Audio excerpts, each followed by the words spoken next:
Masalah muncul dari kata salah. Artinya ada yang salah di dalam diri kita. Anda sudah belajar cara jualan online, Anda sudah belajar ngiklan, tapi nggak ada hasilnya gitu. Bahasa marketingnya boncos. Nyapa di Facebook, nggak ada yang komen. Anda kalau jalanin multi level, jalanin insurance, ngalamin nggak? Yang tadinya teman tiba-tiba jadi nggak kenal.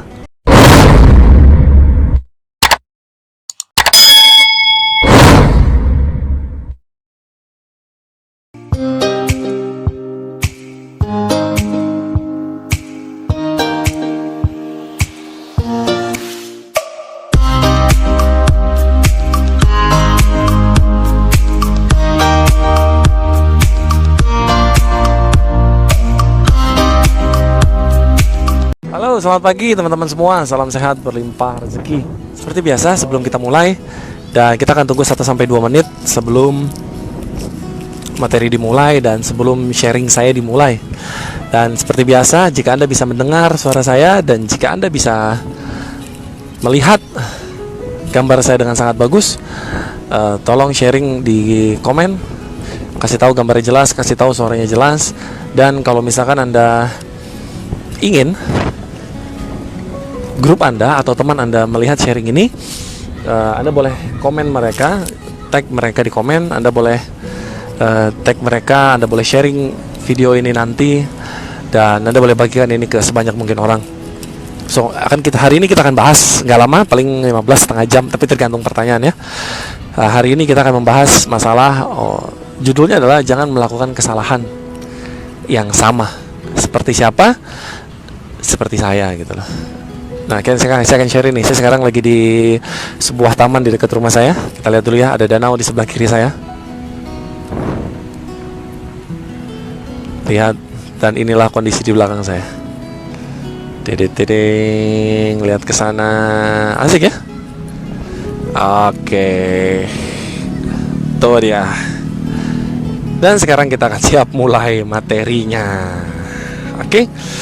So, teman-teman, saya ini banget, thank you banget sama Anda semua yang sudah sharing di post saya yang sebelumnya, di foto saya sambil buka handphone saya yang satu lagi. Sharing yang saya foto sama Thanos di sana.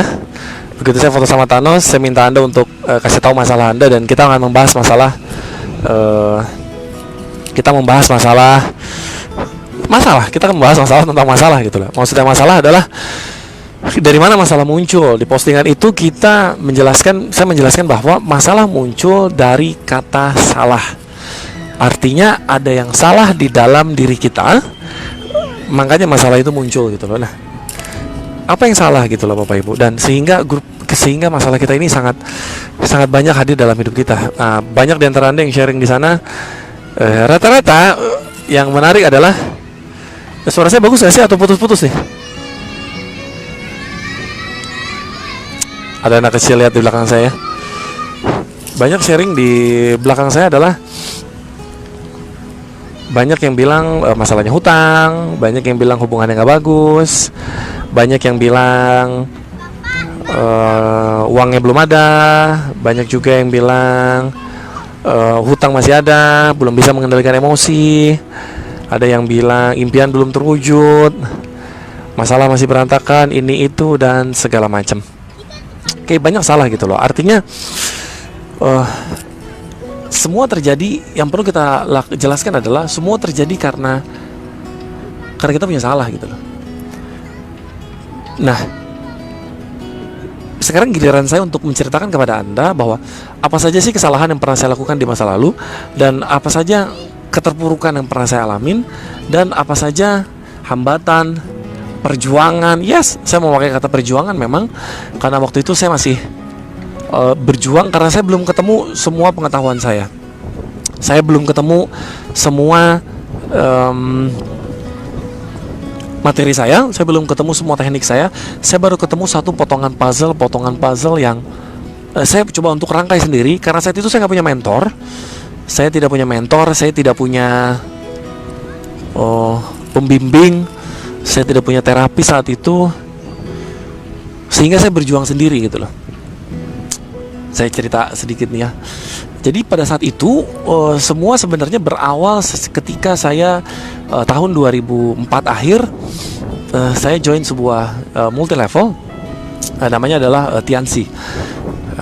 Saya pernah cerita ini, kalau Anda pernah datang ini ke seminar offline saya pernah cerita juga, tapi tidak begitu dalam saya cerita karena saya hanya punya waktu sekitar, cerita itu nggak bisa lama-lama karena ada materi yang sangat menunggu. Nah, saya akan cerita lebih dalam lagi sekarang gitu loh.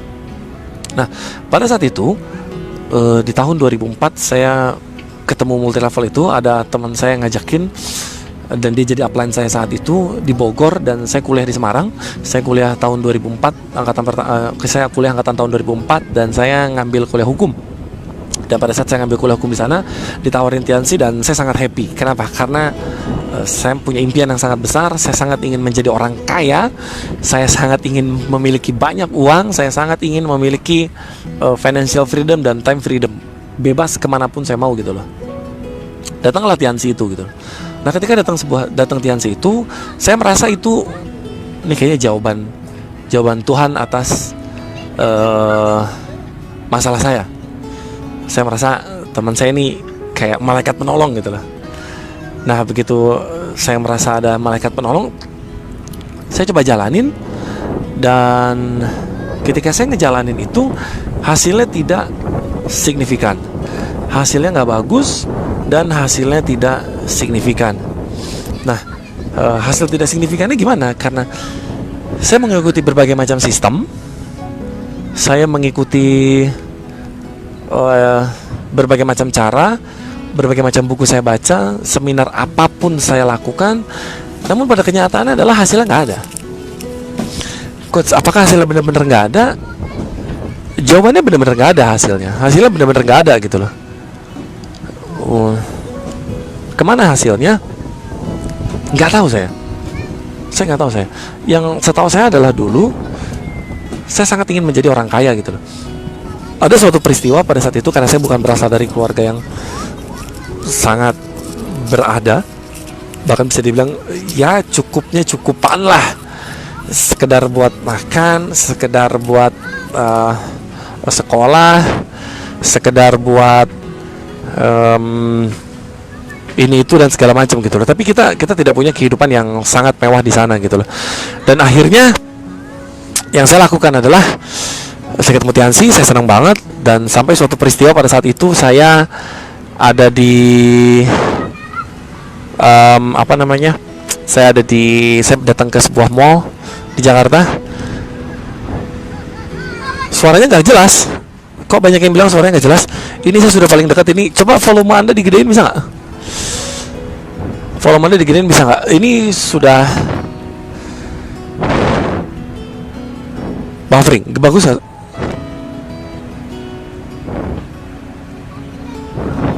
Nah, suaranya bagus dan jelas. Berarti koneksi Anda yang nggak bagus. Karena ada beberapa juga yang bilang suaranya bagus. Mungkin volume Anda harus dikelasin. Oke, saya lanjut ya. Dan akhirnya pada saat itu saya berada di kondisi yang saya datang ke sebuah mall, Plaza Senayan pada saat itu. Saya ingat banget, saya masih SMA nih sebelum saya join Tianxi. Dan pada saat saya masih SMA di sana, saya lihat makanan sushi. Ada lihat makanan sushi di sana, saya diajakin pergi sama tante saya yang sangat kaya raya. Apa ya? Tante saya yang sangat kaya raya. Parkirannya ada 8, dan parkiran satu persatu ya, bukan parkir di depan rumahnya dia pada saat itu. Dan ketika masuk ke rumahnya itu langsung ada karpet dan ada sofa mahal di sana, dan setiap ruangan pakai AC. Dan selain parkiran mobilnya ada 8, dia juga punya parkiran untuk jet ski-nya. Dan jet ski-nya ada 3. Lo bisa bayangin ya, jet ski-nya ada 3. Dia punya parkiran jet ski di rumahnya. Nah, ini tante saya. Saya baru tahu bahwa itu toh orang kaya gitu loh, yang ketika kita makan nggak mikir harganya, yang ketika kita jalan-jalan nggak mikir mau kemana, yang ketika kita mau lakukan sesuatu pokoknya uangnya ada aja. Jelas ya? Uangnya pokoknya ada aja uangnya. Dan saya datang ke sana, ke Plaza Senayan. Saat itu saya tinggal di Bogor, datang ke Plaza Senayan, dan saya tanya, waktu itu saya ingat pertanyaan, saya nanya sama kakak saya. Saya nanya sama kakak saya adalah, Mas, makanan apaan tuh? Dan dia bilang saat itu sushi. Kakak saya udah kuliah, bedanya 7 tahun dari saya masih SMA kelas 1. Sushi. Dan kakak saya bilang bahwa itu makanan orang kaya dek. Makanan itu mahal. Wah, makanan itu mahal ya. Dan saya bilang sama diri saya pada saat itu, suatu saat saya akan bisa makan makanan itu kapanpun saya mau. Suatu saat saya akan bisa makan makanan itu, saya nggak perlu mikir, kapanpun saya mau saya bisa, saya beli saya ada, dan uangnya saya ada. Dan habis itu balik lagi ke saya kuliah, saya ketemu Tiansi. Dan di situ ditawarkan 2 tahun 40 juta per bulan. Anda bayangin waktu itu tahun 2004. Kalau misalkan sekarang, kondisi sekarang tahun 2019, Anda punya income 40 juta per bulan. Itu gede nggak? Gede banget loh itu. Sekarang aja 40 juta per bulan tuh gede. 2019. Anda bisa bayangin itu saat itu 2004. Dan oke lah 1-2 tahun. Waktu itu dijanjikan ikutin sistem 1-2 tahun bisa dapatkan income 40 juta per bulan. Ya saya jalanin dong dengan sangat bahagianya. Apa yang saya lakukan pada saat itu? Nggak punya duitnya. Dan ingat ya, bisnis multi level itu butuh modal. Dan semua bisnis saya yakin butuh modal. Nggak ada bisnis tanpa modal. Jadi kalau ada orang nawarin Anda bisnis tanpa modal, that's bullshit. Jelas ya? Gak ada bisnis tanpa modal. Semua bisnis pakai modal. Kok kita nggak ada modal, kok kita nggak stok barang dan segala macam. Ya Anda butuh makan, Anda butuh transport, Anda butuh beliin dia minuman, beliin dia makanan untuk meeting dengan orang, betul? Dan itu pakai modal. Emang lo mau ketemu di taman kayak Anda di tempat saya begini? Anda mau ketemu di taman, terus Anda mau sekedar ngobrol, habis itu pulang? Nggak bisa begitu gitu. Nah, saat itu semuanya saya lakukan. Apa yang saya lakukan? Semua saya jalanin, sistem semua saya baca. Saya duplikasi upline saya 100%. Apa yang harus gue lakukan up? Lakukan ini, lakukan itu. Lakukan ini, lakukan itu. Oke, buku apa yang harus gue baca? Wah, kitab sucinya orang multi level, Robert Kiyosaki. Business School, mencari kawan dan mempengaruhi orang lain. Apa lagi? Berpikir dan berjiwa besar. Semuanya saya lakuin dan semuanya saya baca, saya hatamin. Gue baca buku apa lagi, gue belajar apa lagi. Dan pada saat itu Anda tahu modalnya dari mana? Modal saya adalah saya nggak punya duit. Dan Anda tahu nggak? Saya dikasih TV, saya bawa TV dari Jakarta untuk saya kuliah di Semarang. Kosan saya masih ingat banget, 150.000 kosan saya. 150.000 kosan saya. Dan pada saat itu Anda tahu TV-nya dari bawah dari Jakarta, dibagus lah, masih TV tabung ya, 2004 bong. TV tabung. Dan apa yang Anda lakukan? Kalau Anda bisa pikirkan apa yang saya lakukan pada saat itu, yang saya lakukan adalah saya menggadaikan TV saya ke Pegadaian. Bisa bayangin ya? Saya gadaikan TV saya ke Pegadaian. Saya masih ingat digadaikan 500.000. Saya join bintang 2 di Tiansi 500.000. Dan disitulah saya punya produk dan saya sangat happy di sana. Dan saya bilang, saya akan sukses di bisnis ini dan saya akan berhenti kuliah. Dan saya jalanin bisnisnya. Tiap hari saya ketemuin semua orang. Semua teman saya ketemuin. Semua teman saya presentasiin. Ada manusia bergerak, jalan-jalan, saya presentasiin. Dan Anda tahu apa hasilnya? Hasilnya adalah zong. Nothing. Gak ada. Saya nggak tahu kenapa. Saya punya tim rekrut, gak lama hancur. Saya punya tim datang ke seminar, di seminar semangat, gak lama hancur. Saya pikir apa yang salah ya? Apa yang salah ya? Kenapa closing tidak terjadi? Kenapa orang gak mau beli produk saya gitu loh? Gak mau. Mereka gak beli produk saya gitu. Gak tahu kenapa. Saya datang seminar dari yang paling murah sampai yang paling mahal, yang disediakan sama sistem, dan yang di luar sistem, saya lakukan, saya ikutin, gak ada hasilnya. Mungkin beberapa di antara Anda yang baru ikutan seminar motivasi 5 tahun ke belakang, Anda baru join MLM, Anda baru join business insurance, Anda baru ikutan itu, mungkin Anda menganggap itu hal yang wah gitu ya. Ketika jalan di atas api, makan api, dansa di atas api, fire dance.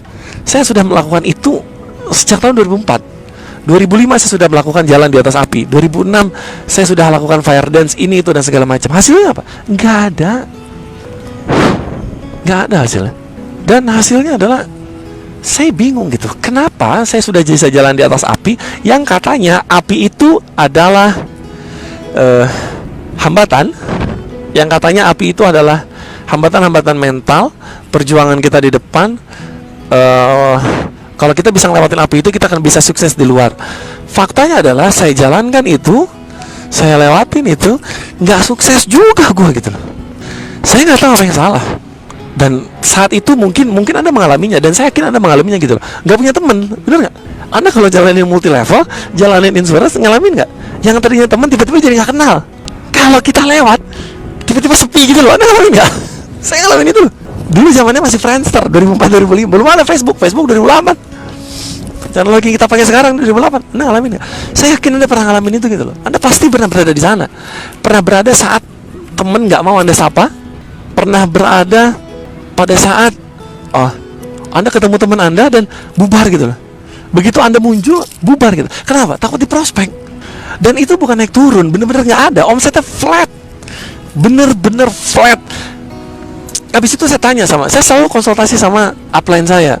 Saya nanya, gue mesti ngapain? Saya mesti belajar apa, Pak? Buku apa lagi yang saya baca? Zaman itu hipnosis, hipnoterapi, NLP nggak kayak sekarang. Anda sekarang klik NLP di Google, aduh, banyak banget. Anda klik hipnoterapi di Google, Masya Allah, banyak banget. Zaman itu hipnosis dianggap sesuatu hal yang mistis. Saya ngalamin itu gitu loh. Dan itu adalah saat-saat terpuruk dalam hidup saya. Dan itu adalah saat-saat dimana saya mementingkan, saya ikut seminar, saya ikut training, saya lebih memilih saya baca buku, beli buku, daripada saya makan. Dulu saya nggak mikirin makan yang penting kenyang. Saya pernah suatu ketika uang saya habis, nggak punya duit buat makan karena uang akan dikirim lagi baru akhir bulan. Saya nggak punya duit buat makan, dan saat itu saya kerja apapun yang bisa saya lakukan. Apa? Saya pernah jadi agen kartu kredit, nawarin kartu kredit. Ada kalau datang ke mall nawarin kartu kredit.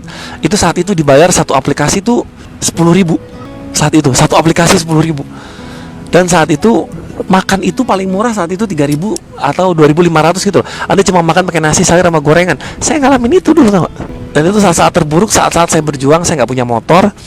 Saya kuliah, saya nggak punya motor. 2 tahun pertama saya nggak punya motor. Saya kemana-mana jalan, nggak naik angkot. Kenapa? Karena kalau naik angkot habis biayanya. Kalau yang di approve dapetnya cuma 25.000. Anda bayangin nggak? Habis buat bayar angkot. Jadi saya buat makan gitu. Dan itu saat-saat terpuruk saya. 4 tahun saya jalanin dari sejak pertama kali saya masuk masuk kuliah, saya join Tiansi langsung, dan sampai dengan saya keluar, saya dapat ijazah sarjana saya pada saat itu. Dan saya nggak dapat apa-apa. Saya yakin Anda pernah berada di sana gitu loh. Saat kondisi di mana semua sangat sulit. Saat kondisi di mana saya merasa bahwa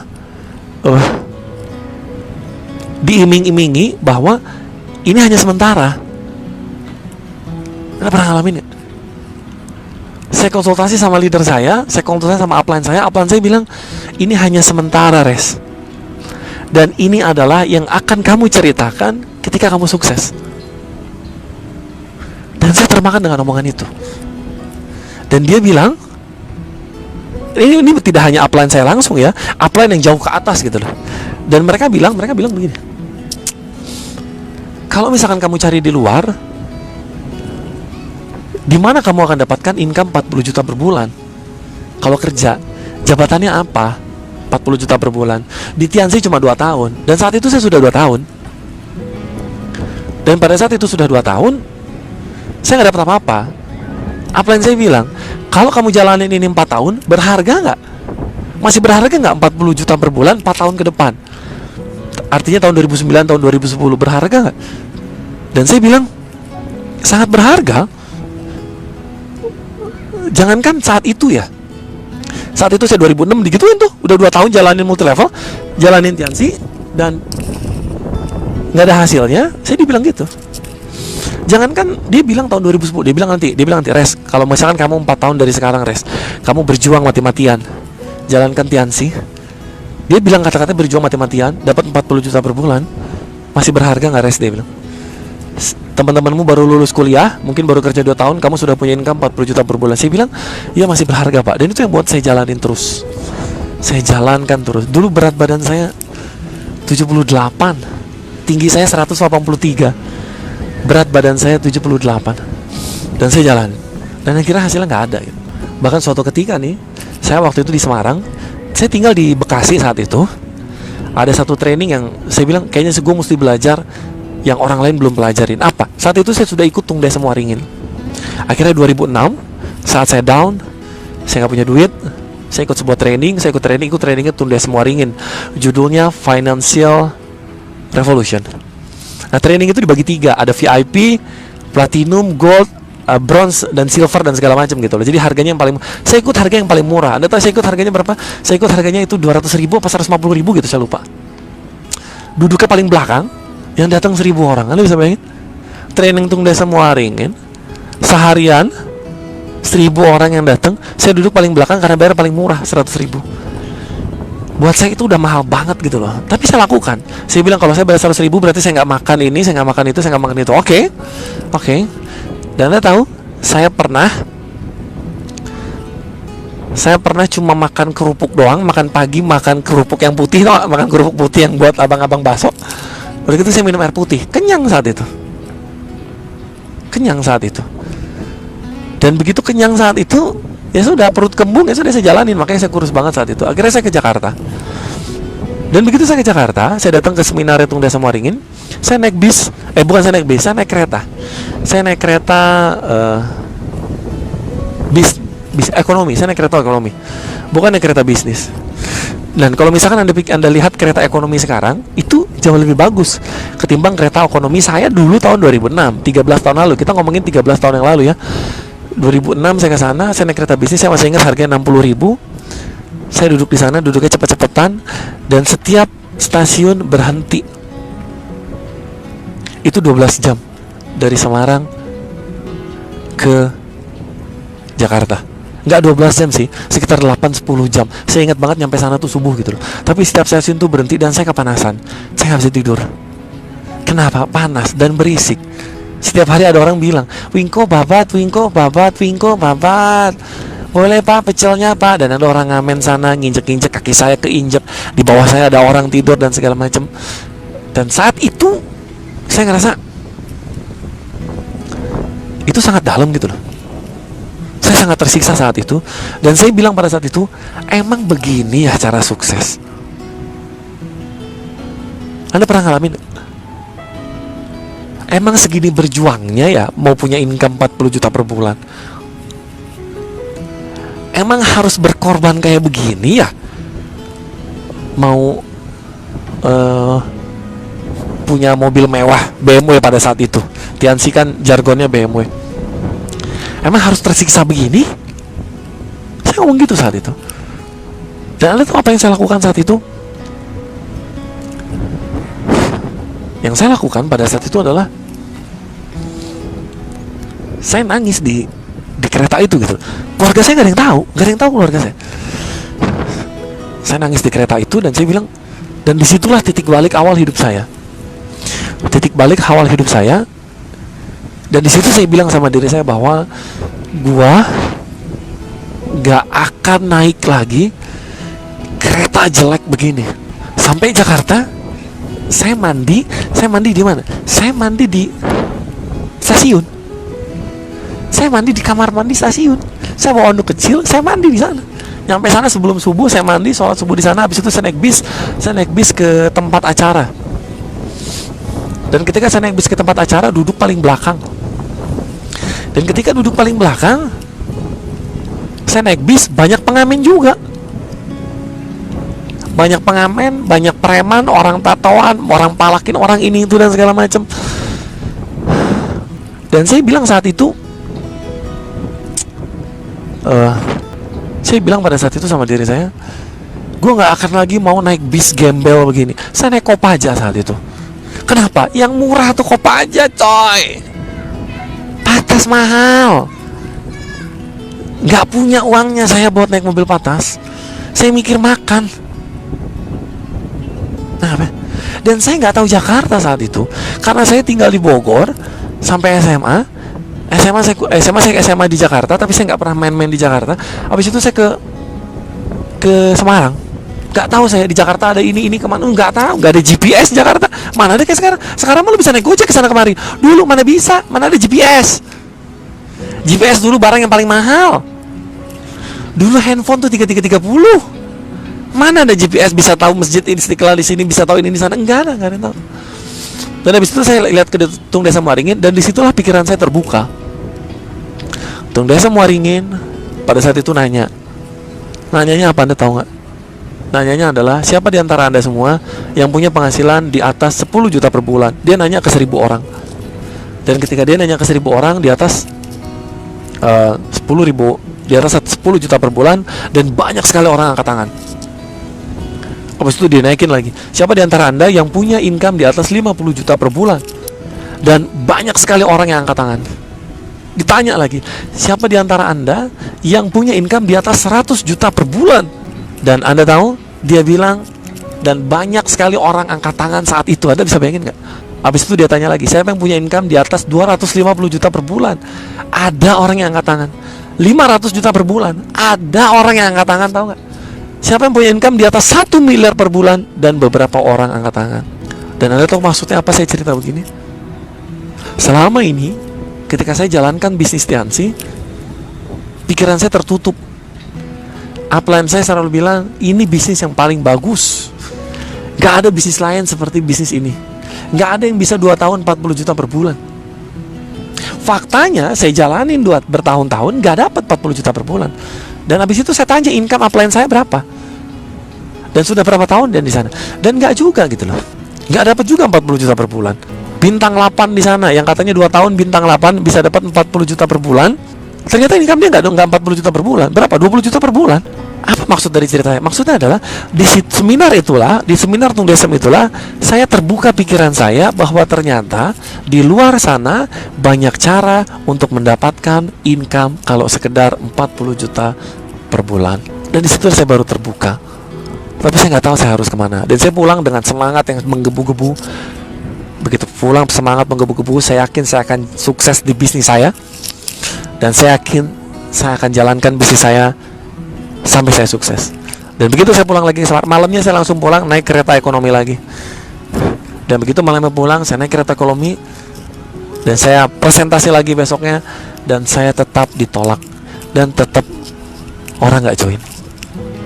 Hukum Pareto, 10 presentasi 2 closing. Kok di saya enggak? Hukum Pareto, rekrut 10 yang jalan 1. Kok saya enggak? Anda pernah ngalamin nggak? Kalau Anda pernah ngalamin, coba Anda tulis di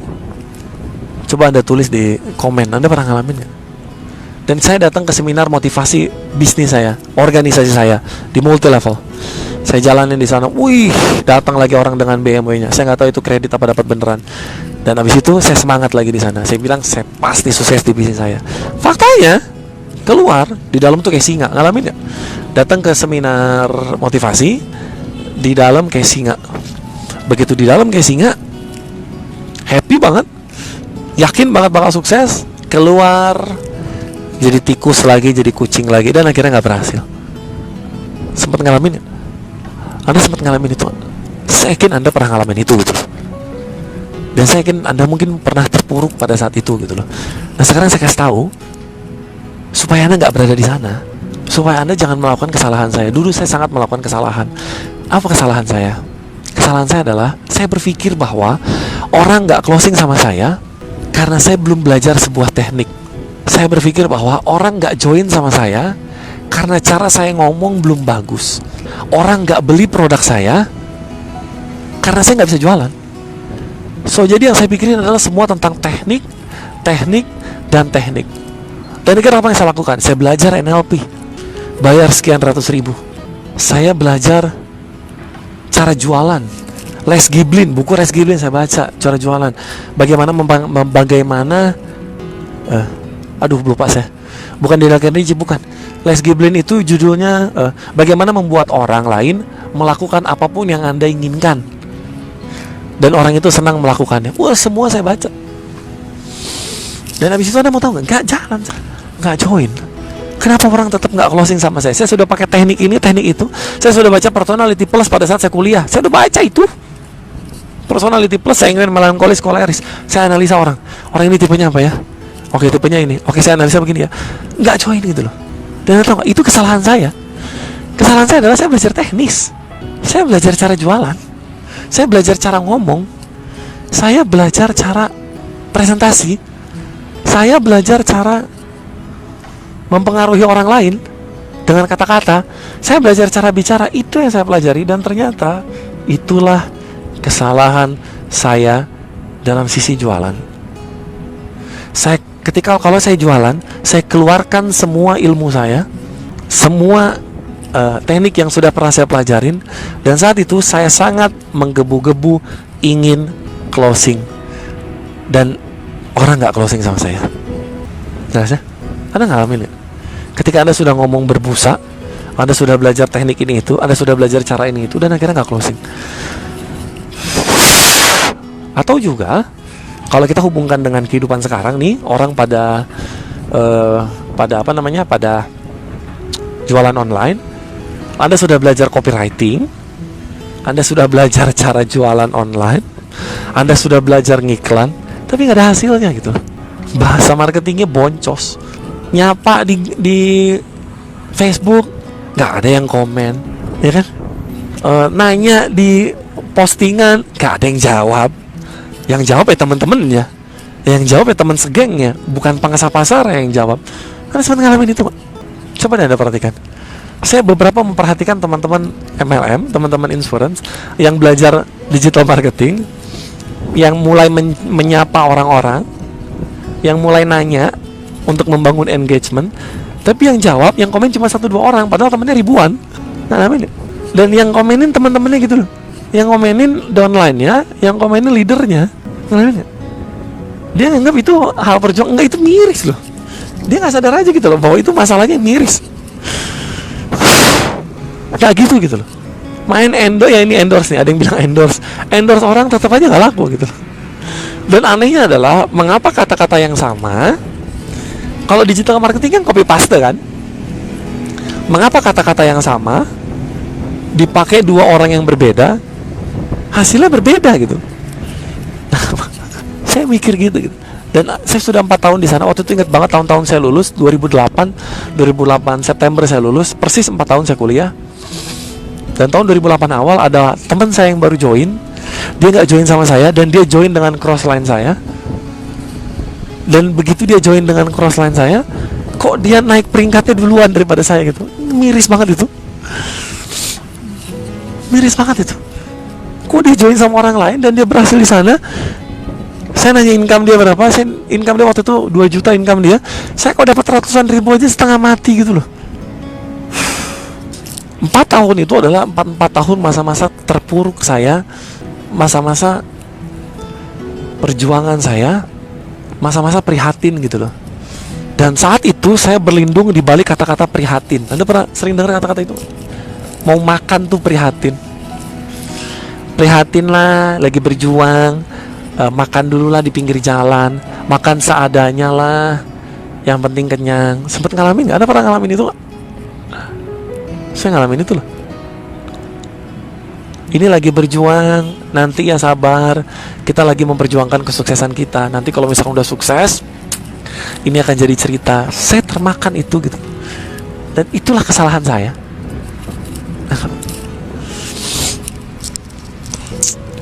Kesalahan saya adalah bukan saya salah join multilevel, bukan itu.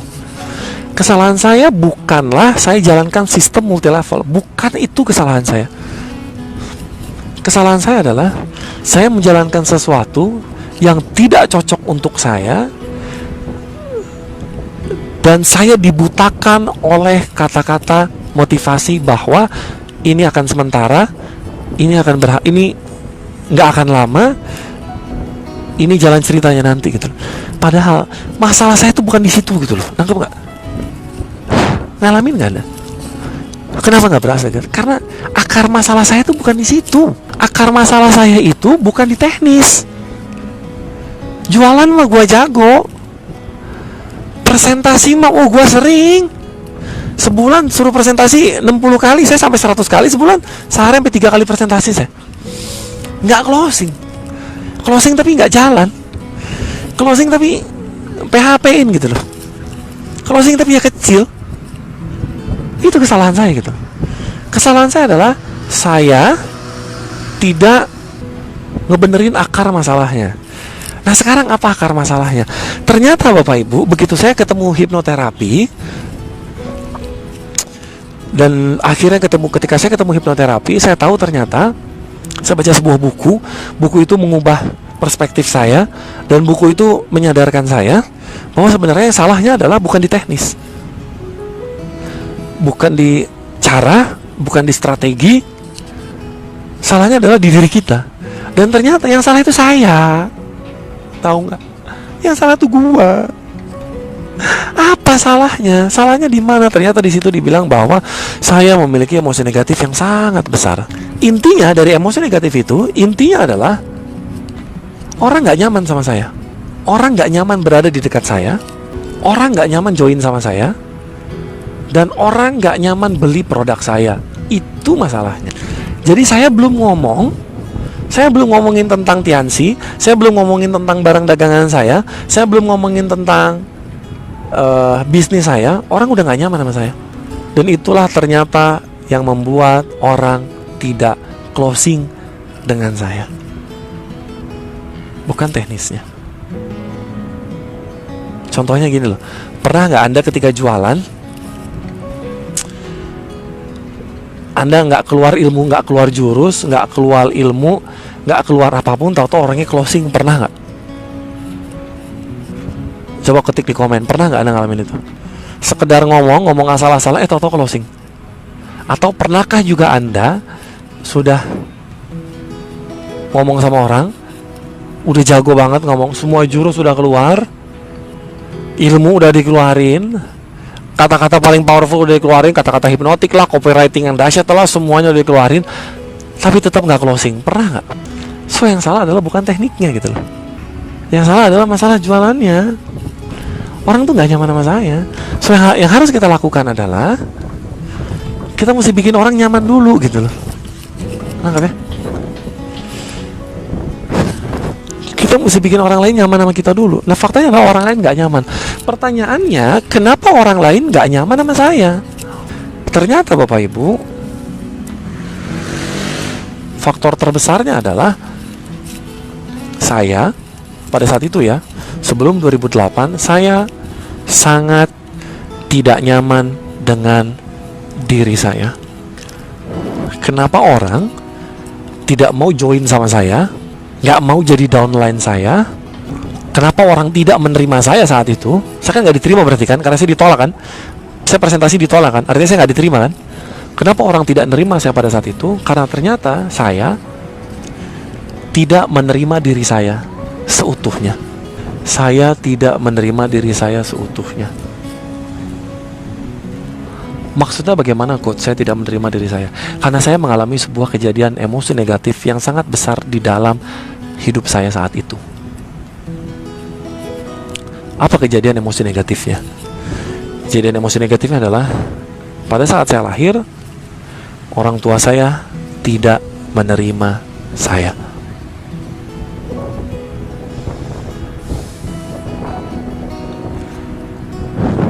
Saya adalah anak ketiga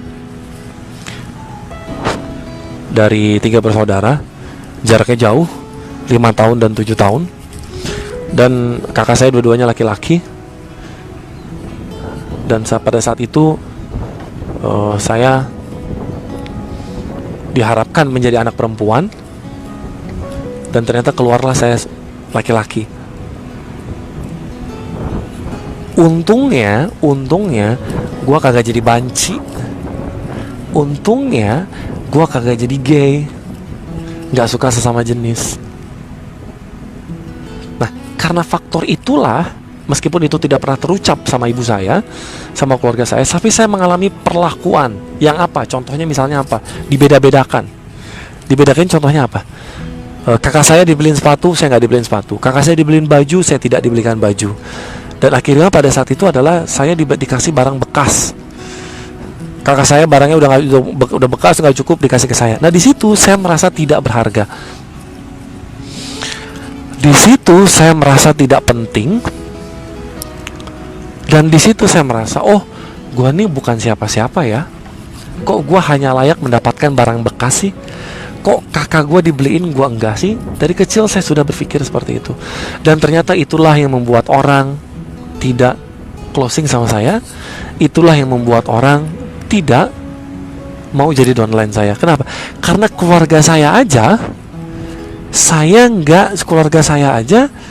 nggak nerima saya gitu loh. Jadi pada saat saya ngomong bisnis ini bagus, di mulut ngomongnya bisnis ini bagus, di mulut ngomongnya produk ini bagus, di mulut ngomongnya gue akan bantu lu sampai lu sukses. Tapi vibrasi saya, hati kecil saya mengatakan bahwa lu jangan terima gue, lu jangan join sama gue. Kenapa? Karena keluarga gue aja nolak gue, keluarga gue aja pengen gue jadi perempuan, keluarga gue aja nggak terima gue. Saya selalu dibandingin dengan kedua kakak saya. Kamu kok nilainya nggak kayak kedua kakak kamu sih? Kok kamu aneh sih? Kakak kamu pada pinter, kok kamu aneh sih? Sampai pada saat saya dewasa, saya kerja pun begitu. Kok kamu aneh sih? Kamu nggak. Saya tidak menemukan hidup saya pada saat itu. Saya merasa tidak berarti pada saat itu. Dan ternyata itulah yang membuat orang lain tidak closing sama saya. Dan ternyata itulah masalah terbesar saya. Dan masalah itu tidak bisa diselesaikan dengan motivasi. Jelas. Itu masalah yang tidak bisa diselesaikan dengan Anda belajar teknik jualan. Nggak bisa. Kenapa? Saya sudah belajar kemana-mana, motivasi kemana-mana pada saat itu. Nggak keluar, nggak selesai masalahnya. Saya nggak nyaman dengan diri saya. Dan Anda tahu pada saat itu apa yang mau saya lakukan? Yang pada saat itu yang mau saya lakukan adalah, kalau saya lihat ke kaca, saya sangat membenci orang yang ada di dalam kaca. Dan itu adalah diri saya sendiri. Saya benci sekali dengan diri saya. Itu kesalahan saya. Apa? Kenapa sih rambut gue keriting? Kenapa sih kok gue hitam? Kenapa sih kok gue begini? Kenapa sih kok gue begitu? Kenapa sih gue tidak terlahir dari orang kaya? Kenapa sih gue begini? Saya selalu menyalahkan orang yang ada di dalam kaca. Dan intinya saya nggak suka dengan orang di dalam kaca. Saya nggak nyaman dengan diri saya. Dan itu yang membuat orang lain tidak nyaman dengan saya. Kenapa? Karena saya tidak nyaman dengan diri saya. Itu faktor terbesarnya. Jadi saya mau belajar teknik jualan apapun, nggak ngaruh. Saya udah ngomong berbusa, nggak keluar. Berat saat itu, sangat berat gitu. Saya tertipu apa? Ada blind spot. Blind spotnya apa? Blind spotnya adalah bisnis ini bisnis yang bagus. Jelas ya? Bisnis ini adalah bisnis yang bagus. Semua orang akan join di bisnis ini. Saya tertipu dengan itu gitu loh. Saya tertipu dengan menjelaskan fitur benefit. Saya tertipu di situ gitu. Dan faktanya adalah orang lain tuh nggak peduli seberapa bagus produk Anda. Orang lain tuh nggak peduli. Anda punya produk yang sangat bagus gitu ya. Mungkin produk satu-satunya di dunia, produk yang sangat bagus. Nah, ketika Anda punya produk yang sangat bagus, orang lain nggak peduli. Anda bekerja di perusahaan atau Anda berbisnis di perusahaan yang sangat bagus, orang lain nggak peduli, tahu nggak? Saya nggak peduli. Perusahaan lo mau ngapain sih? Mau punya 1000 cabang, orang lain nggak peduli. So what? Perusahaan lo mau punya aset yang besar, orang lain nggak peduli. Terus kenapa kalau perusahaan lo punya aset yang sangat besar? Nggak ngaruh, tahu nggak? Saya tertipu dengan itu. Itu kesalahan saya. Produk kita dibandingkan produk sejenis, kalau dibandingkan kompetitor dengan produk sejenis, semuanya paling bagus. Nggak bisa. Orang nggak peduli dengan itu. Orang peduli dengan apa? Orang peduli dengan diri Anda. Bagaimana cara Anda jualan? Jelas ya? Bagaimana saya waktu itu mengetahui saya punya emosi negatif? Karena waktu itu ada yang membimbing saya di bidangnya, dan itu bukan upline saya. Kenapa? Karena upline gue mana tahu masalah emosi negatif. Upline gue mana tahu masalah traumatis, pengalaman trauma, masalah tidak berharga, masalah harga diri, nggak tahu. Soalnya mesti menemukan orang yang tepat gitu loh. Dan itu mesti diberesin. Dan setelah saya beresin, akhirnya 2009 saya pertama kali ngeberesin semua masalah emosi saya. Saya tidak menemukan. Kenapa 2009 coach? Padahal masalah dari tahun 2005, join Tiansi tahun 2005. Kenapa baru 2009 saya melakukan pembersihan diri sendiri? Karena baru ada duitnya. Dulu saya nggak punya income. Saya kumpulin ini tuh, nggak, apa yang saya lakukan ya, ikut seminar motivasi, baca buku motivasi, dan nggak ada hasilnya. Dan habis itu yang saya lakukan adalah, begitu saya ngeberesin, Anda tahu apa yang terjadi saat itu? Begitu saya diberesin,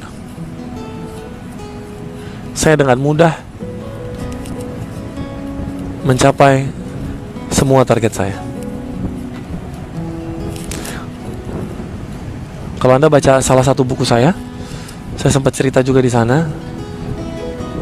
Saya closing orang, nggak pakai banyak ngomong, nggak pakai banyak teknik, nggak pakai banyak skill, nggak pakai banyak bicara, nggak pakai banyak strategi ini tuh dan segala macam. Intinya saya membuat orang lain nyaman, dan saya langsung closing dengan orang itu, dan orang itu langsung closing dengan saya. Pernah waktu itu di bank ada nasabah, waktu saya kerja di bank, saya ada nasabah, padahal bunga bank di bank lain, di perusahaan lain, di kompetitor itu lebih murah daripada di bank saya saat itu. Saat itu saya di bank, saya di BRI pada saat itu. Dan begitu saya sudah di bank saat itu, bunga kita waktu itu kalau nggak salah saya ingat banget 18-19% gitu. Dan bunga di bank di bank lain, di bank kompetitor adalah 16% atau 14%, saya lupa. 14-16%, yang jelas jauh di bawah kita. Dan itu jauh banget bunganya. Dia minjem 2 miliar. Dan dari itu apa yang dilakukan, dikatakan sama nasabahnya, yang dibilang sama nasabahnya adalah, nggak apa-apa, di sini bunganya lebih tinggi. Dia bisa bilang gitu. Artinya apa? Harganya lebih mahal. Di saya harganya lebih mahal karena bunganya lebih tinggi. Tapi orang tetap join. Anggap ya. Jadi selama ini orang berpikir bahwa orang itu mau membeli barang yang lebih murah. Jadi perang harga gitu loh. Enggak ada perang harga. Kalau orang udah nyaman dengan kita, orang udah trust dengan kita, dia akan beli produk kita kok, meskipun produk kita lebih mahal. Karena dia udah trust sama kita gitu loh. Nah, gimana caranya kita trust? Saya ulangi. Gimana caranya orang lain trust sama kita? Caranya adalah kita mesti trust dengan diri kita sendiri. Gimana caranya orang lain nyaman sama kita? Ya kita mesti nyaman dengan diri kita sendiri. Masalahnya sekarang, dan kenyamanan itu nggak bisa dibuat-buat. Nggak bisa Anda ikut training, udah gitu sama trainernya, atau Anda ngomong sama upline Anda, upline Anda tinggal bilang cintai dirimu sendiri. Ya gimana caranya? Ya pokoknya terima dirimu sendiri. Gimana caranya? Katakan sama diri sendiri, saya mencintai diri saya seutuhnya. Coba aja Anda ngomong. Coba Anda ngomong sekarang, saya mencintai diri saya seutuhnya. Berubah nggak vibrasi Anda? Nggak bakal berubah kok. Nggak gitu caranya gitu loh. Nangkap ya? Anda melakukan afirmasi, saya hebat, saya pasti sukses. Pertanyaan saya, Anda udah sukses belum? Kalau Anda ngerasa Anda udah sukses, Anda nggak akan hadir di sini di depan saya. Dan kalau Anda ngerasa Anda sudah sukses, Anda nggak akan hadir di sini, Anda nggak akan nonton video saya, baik dalam bentuk live ataupun dalam bentuk rekaman. Nanti kalau saya upload ini di YouTube, atau Anda lihat rekamannya di Facebook di grup, Anda lihatnya telat gitu loh, nggak hari ini. Kalau Anda udah sukses, Anda nggak akan hadir di sini kok. So, gak bisa dengan Anda teriak-teriak ngomong saya mencintai. Abis itu Anda meditasi, Anda ngomong sama diri Anda, terima kasih tubuh saya mencintai mata saya suka dengan alis saya suka dengan badan saya suka dengan perut saya suka dengan paha saya yang besar, saya suka dengan hidung saya yang pesek, saya suka dengan gigi saya yang berantakan, saya suka dengan alis saya yang tidak ada alisnya, saya suka dengan pipi saya yang tembem, saya suka dengan perut saya yang buncit. Anda gak bisa bilang begitu kok. Itu namanya Anda membohongi diri Anda sendiri. Gak bisa. Kalau Anda nggak percaya, pulang sekarang, matiin nanti setelah ini selesai, matiin. Udah jam berapa sekarang? Matiin selesai, dan begitu Anda matiin, Anda pulang, Anda di depan kaca Anda ngomong gitu deh, lihat dapat nggak? Nggak bisa. Dan begitu Anda sudah bisa melakukan itu, yang perlu Anda lakukan adalah Anda bisa closing. Sebelum Anda ngomong pun, Anda bisa closing. Dan waktu saya kalau Anda pernah dengar sharing saya di grup Telegram Dikejar Rezeki atau di buku saya Saya pernah cerita bahwa saya mencapai target saya hanya dengan satu nasabah. Saya mencapai target saya hanya dengan satu nasabah. Dan Anda tahu nasabah itu datang dari mana? Saya nggak nyari nasabah itu. Kenapa? Karena nasabah itu datang sendiri sama saya. Dua kali saya capai target dengan satu nasabah. Target 9 miliar, saya dapat project 19 miliar. Yang kedua, saya ke Malang. Target saya 40 miliar. Saya capai target hanya dengan satu nasabah. Projectnya 150 miliar. Nggak sempat saya urus memang, karena saya keburu pindah dari cabang itu. 150 miliar project, dan itu datang sendiri. Artinya apa? Saya nggak perlu ngomong, saya nggak perlu cari nasabah, saya nggak perlu prospek kesana kemari, saya tidak perlu kerja keras untuk presentasi, dan saya tidak memakai hukum Pareto. Sampai sini jelas? Bahwa presentasi 10 closingnya 2, enggak. Saya dapat satu klien, langsung dapat gebuk target masalah saya. Banyak di antara Anda yang bilang di komen, saya sambil baca komen di sini, banyak di antara yang dibilang bagaimana caranya, bagaimana caranya, bagaimana caranya. Siapa di antara Anda yang mau tahu caranya? Ini udah sejam nih, udah mau buka puasa. Siapa di antara Anda yang mau tahu caranya? Kalau Anda mau tahu caranya, silakan Anda klik di komen. Anda bilang Anda mau tahu caranya. Coba, saya jalan ya. Hup! Saya akan ke mobil ini. Saya jalan pulang. Coba buat Anda yang pengen tahu caranya, silakan Anda klik di komen. Siapa yang mau tahu caranya? Ah, enak kan lambangnya? Sip ya.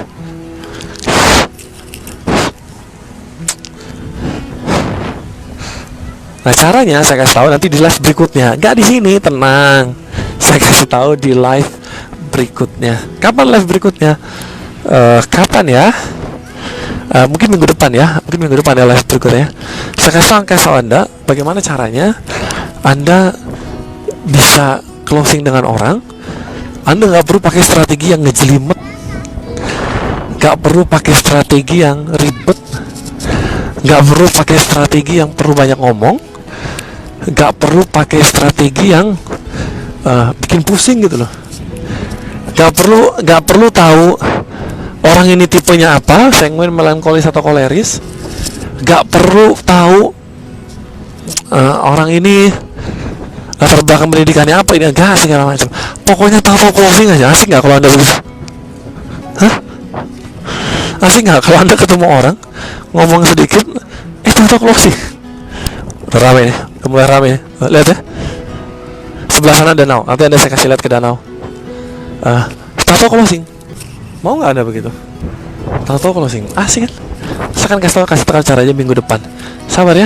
So, kalau misalkan Anda mau kasih tahu caranya, dan kalau misalkan menurut Anda, tim Anda juga membutuhkan caranya supaya closingnya makin banyak, Anda tolong bantu saya untuk memberikan informasi ini lebih banyak dengan cara share video ini di grup Anda, di Facebook Anda, dan atau Anda tag di komen, dan Anda invite orang-orang masuk ke sini. Nanti saya nge-proof, memang saya buat tertutup. Kenapa? Biar saya mau nyari hanya orang-orang yang serius saja. Anda lihat danaunya ya. Ini dia danaunya. Tuh. Keren ya. Enak banget di sini. Anda mesti jalan-jalan ke taman. Sip ya. Oke. Segitu dulu dari saya. Saya akan kasih tahu nanti di depan, minggu depan saya akan kasih tahu bagaimana caranya Anda bisa closing tanpa perlu bicara. Dan kita akan live. Dan mungkin live-nya agak lama di sana. Live-nya agak lama, sekitar 2-3 jam. Kita live 2-3 jam. Jadi siapkan waktu Anda. Kita akan live 2-3 jam. Saya akan ngajarin bagaimana caranya Anda closing tanpa perlu bicara. Oke, namun sebelum kita sampai ke sana, saya minta Anda untuk please share video ini, invite teman-teman Anda di grup ini, dan atau kontak teman Anda di komen, kasih tahu dia suruh belajar ini itu dan segala macam. Oke? So sekarang sudah mau buka puasa, saya mesti pulang ke rumah. Sambil saya jalan, kita lihat banyak orang ya, banyak orang pacaran di sini. Saya kok sendirian. Habis ini saya mau pulang. Oke? Tag. So Bapak Ibu, sekian dari saya. Terima kasih atas waktunya. Semoga bermanfaat ya. Dan kita akan ketemu lagi mungkin minggu depan. Nggak akan minggu ini. Sekarang hari Senin. Nggak akan minggu ini. Mungkin minggu depan. Dan kita akan live selama 3 jam. Saya akan atur waktunya nanti supaya Anda semua bisa ikut hadir live 3 jam. Dan setelah itu saya akan sering live. Setiap hari saya akan live. So Anda pantengin grup ini. Ingat ya, notifikasinya diaktifin. Dan notifikasi diaktifin dan ke all notification supaya Anda dapat notifikasi ketika saya ngepost sesuatu di grup ini. So pantengin di grup ini. Tiap hari saya akan live. Jamnya jam berapa? Belum tentu jam 4. Kita lihat besok saya live jam berapa, ini jam berapa, dan pasti ada materi-materi yang sangat menarik. Oke? Sip ya. Sekarang saya sudah sampai di mobil saya. Anda mau lihat mobil saya nggak? Anda mau lihat? Putus terus nih. Anda mau lihat mobil saya nggak? Anda jangan kaget lihat mobil saya. Banyak orang begini loh. Banyak orang bertanya sama saya, ini mobil saya. Tada. Set. Itu dia mobil saya. Oke. Jadi gini Bapak Ibu, banyak orang melihat ke saya, mobil saya cuma pakai mobil tahun 2011. Dan sampai sekarang belum ganti mobil. Meskipun saya sudah punya income yang sangat lebih dari cukup untuk saya. Income saya sudah 9 digit, income saya bulan kemarin. Kenapa saya kasih tau gini? Ini bukan untuk sombong, supaya Anda terpicu bahwa ketika saya cerita tadi di awal tentang kondisi saya yang sangat terpuruk begitu, saya bisa merubah hidup saya dengan begitu drastis. Kenapa? Karena saya tahu caranya. Nah, Anda akan saya kasih tahu caranya. Tenang aja. Oke?